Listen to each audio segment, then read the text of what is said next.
Hello, I'm Sasha Hope. I'm 39 years old. I'm currently housed at Anson Correctional Center. I've been here for 17 years. I'm charged with second-degree murder, robbery, and kidnapping. Um, I come from Charlotte, North Carolina. I'm convicted of 40 felonies. I come from a hard situation. My co-defendant, which is Perry Lamont Jones, and Ellen Hammett was my two co-defendants. Perry Jones, we robbed four different counties. He would wait until the people would get out of their vehicles, and he would approach them from behind or whatnot and enter their houses, and he would take valuable things.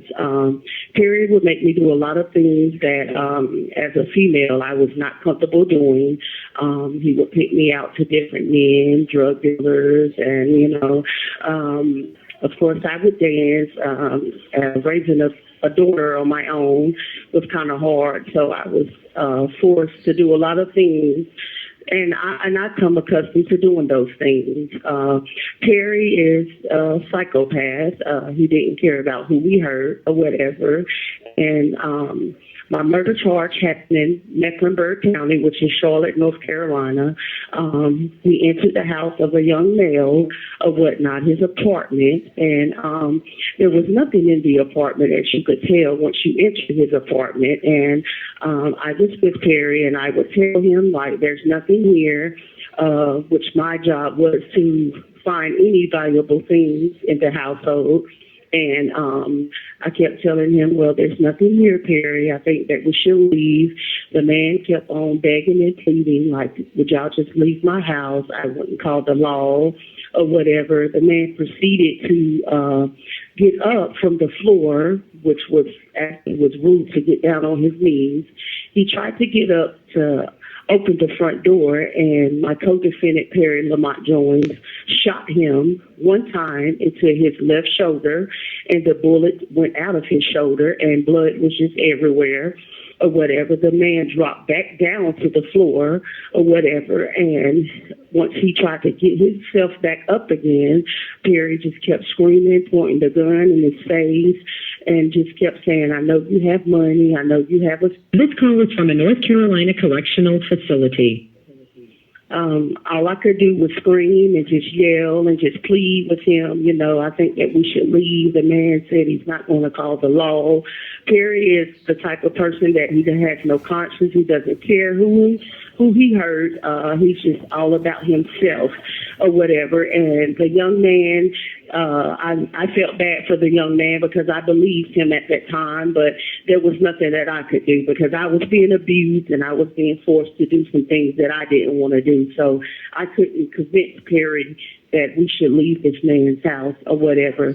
So after this man has been shot one time in his left shoulder or whatever, he stands back up, and the man does look like he's coming towards me or whatever, but he really wasn't. He wasn't trying to harm me in no way.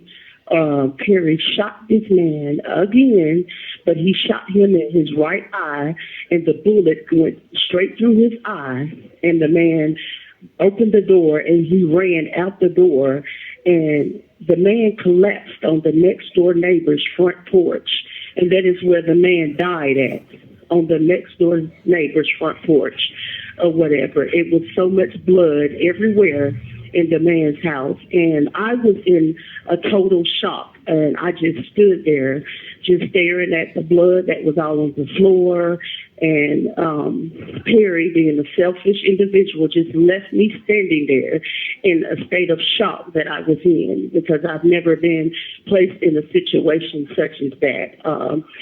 As I came to or whatever, I left the household or whatever, and I ran out the front door as well, stepping over the blood, and we just got into the vehicle and we proceeded to leave.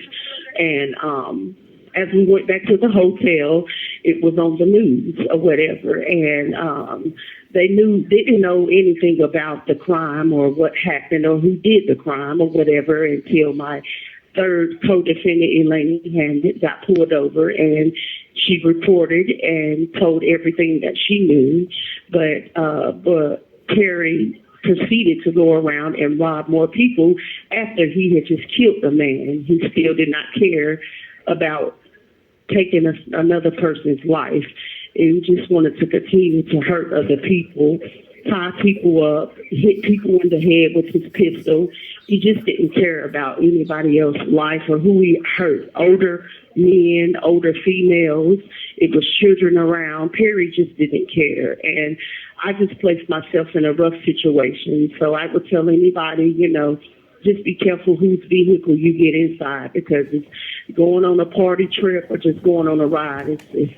It can be a bad turn. And I got a murder charge of 10 years, 11 months. And I served that time, but it's still sitting here because I got box carded, and I still have more time to do.